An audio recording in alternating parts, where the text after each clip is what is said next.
আসসালামু আলাইকুম ওয়া রাহমাতুল্লাহি ওয়া বারাকাতুহু। আশা করি ইনশাআল্লাহ আপনারা সবাই ভালো আছেন। সবাইকে অনেক অনেক ধন্যবাদ ভিডিওটি প্লে করার জন্য।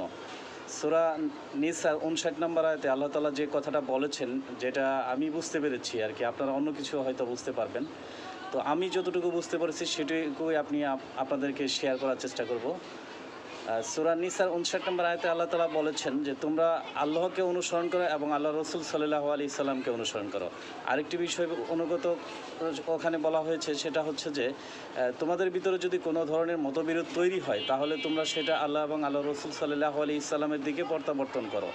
তাহলে আমাদের সমাজে যে সমস্ত মাযহাব নিয়ে টানাটানি ফাড়াফাড়ি হুড়াহুড়ি লাগছে, যেসব বিষয় নিয়ে তর্ক বিতর্ক হচ্ছে, এইসব বিষয় নিয়ে কেন আমরা আল্লাহ এবং আল্লাহ রসুলের দিকে প্রত্যাবর্তন করি না?